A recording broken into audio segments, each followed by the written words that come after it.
Assalamualaikum warahmatullahi wabarakatuh. Saya Ilham Pangestu dengan NPM 2359201122. Di sini saya akan menjelaskan apa itu SQL injection. SQL injection itu adalah teknik menyisipkan atau menyuntikkan kode SQL ke dalam input user. bisa dari form login atau URL ataupun form inputan lainnya, supaya bisa mengakses data tanpa izin, bahkan kadang bisa menghapus seluruh database, ataupun bisa mengubah ataupun bisa merusak database yang ada pada suatu website. Nah, SQL injection ini digunakan pada website yang memakai PHP, dan PHP-nya itu query-nya memakai query yang lemah. Contohnya tidak memakai filterisasi agar karakter seperti kutip yang akan diinjeksikan itu tidak difilter dengan baik, sehingga bisa penetrasi menggunakan kode SQL yang akan disuntikan. Contohnya, di sini saya akan menjelaskan penetrasi umum apa saja yang biasa digunakan di SQL injection. Pertama, ada bypass login. Bypass login ini digunakan untuk login ke dalam website tanpa mengetikkan username dan passwordnya. Jadi di sini saya akan mempraktekkan di dalam environment lokal pakai websitenya di VWA. Ini pakai Laragon, berarti websitenya lokal, jadi seharusnya aman. Di VWA ini setting security-nya dulu menjadi low supaya bisa dipenetrasi. Nah, terus kalau misalnya udah disetting ke low, masuk ke SQL injection. Nah, di sini ada from input. Di sini bisa kita suntikkan query injection yang tadi sudah buat gitu, ataupun query injection yang biasa digunakan untuk membobol suatu website seperti ini. Nah, di sini kalau misalnya muncul seperti ini otomatis sudah login ke dalam websitenya. Kalau sudah login ke dalam websitenya, kita bisa mengakses semua fitur. Misalnya kalau misalnya loginnya ke admin, kita bisa mengakses semua fitur.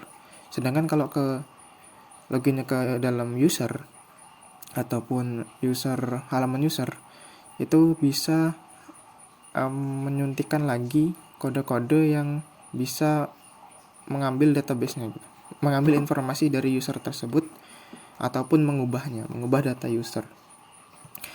Misalnya di sini kita akan mencoba query yang bisa mencari sebuah kolom, berapa jumlah kolom yang ada di dalam database.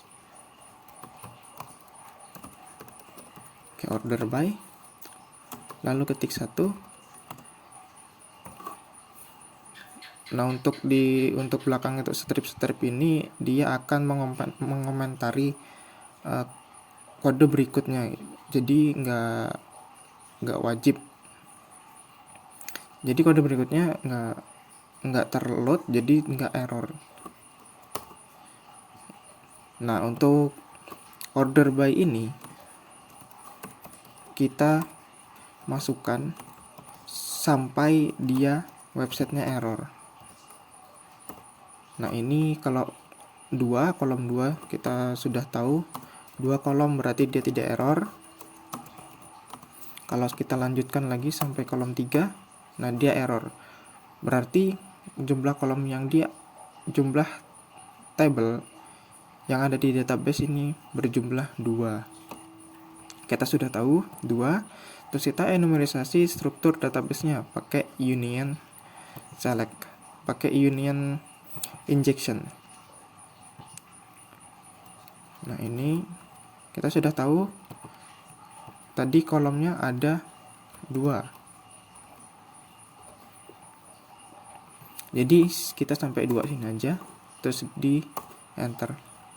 Nah ini jumlah kolomnya sudah tahu 2, yang satunya admin, yang satunya 2. Jika sudah tahu enumerisasi struktur database-nya, lalu kita injek informasi dari server, atau mengambil atau menyuntikkan informasi atau mengambil dari server. Server itu biasanya ada database. Kita coba aja untuk union injection-nya lagi ke database-nya. Ambil database. Nah ini kita sudah tahu nama database-nya di VWA. Lalu kita ambil informasinya pakai unimerisasi isi ataupun mengambil isi table dalam kolom. Nah ini kita sudah tahu tadi tabelnya di VWA. Berarti kita ambil informasi database di VWA ini memakai union injection lagi. Nah seperti ini. Ini tadi di VWA. Kalau misalnya kita belum pakai union selection database ini, bisa diganti seperti ini. Database. Nah seperti ini. Ini langsung ambil data dari database. Jadi dia tinggal tahu nama database-nya apa. Kalau pakai union selection database ini, dia tahu nama database-nya apa.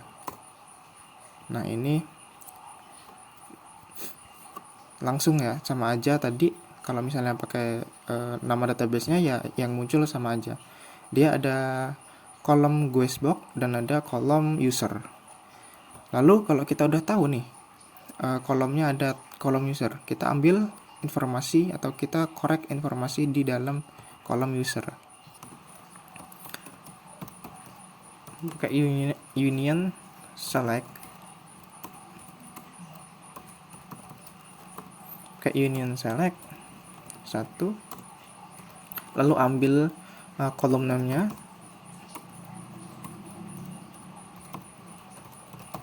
kolom name,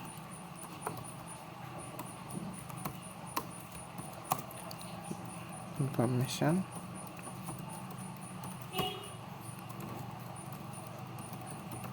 skema, lalu kolom. Karena kita mengambil kolom, terus dari table name, nama tablenya.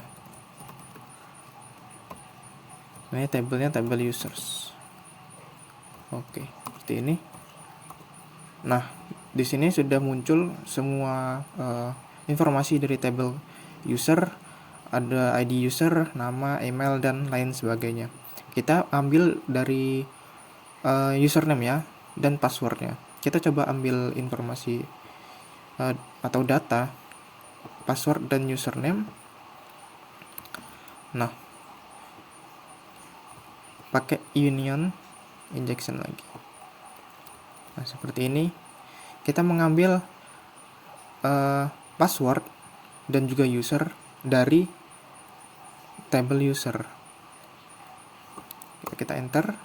Nah di sini sudah mengetahui apa nama username-nya, nama usernya ataupun username, dan juga nama passwordnya. Ini bisa digunakan untuk login ke dalam website tersebut. Nah kalau misalnya seorang hacker sudah bisa mengetahui password, dia akan membongkar kode hashing ini ke dalam satu website ini ya, namanya CrackStation. Ini website ini bisa melihat ataupun melihat password yang sudah dihash seperti ini.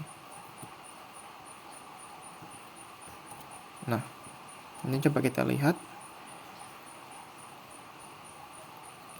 Nah, ini muncul namanya Carly. Jadi kalau kita login menggunakan username 1337 ini dengan password Carly, dia otomatis akan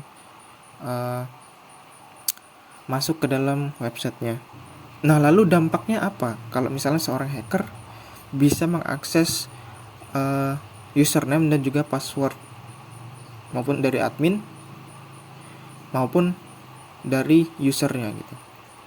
Jadi banyak sekali dampaknya, itu bisa merusak ataupun menghapus database, mengubah ataupun mengambil database tersebut. Nah, kalau misalnya dia login ke dalam user, dia bisa mengganti informasi dari user, merusak informasi dari user. Seperti kalau misalnya admin, dia malah bahaya lagi, bisa menghapus data-data yang di website, ataupun dia bisa mengubah, ataupun dia bisa menaruh atau memasang pintu belakang, backdoor, yang akan digunakan untuk hack lagi, menyerang lagi suatu saat nanti, seperti itu. Baik, segitu saja dari saya. Mohon maaf jika ada kekeliruan ataupun kesalahan. Saya mohon maaf. Saya akhiri. Wassalamualaikum warahmatullahi wabarakatuh.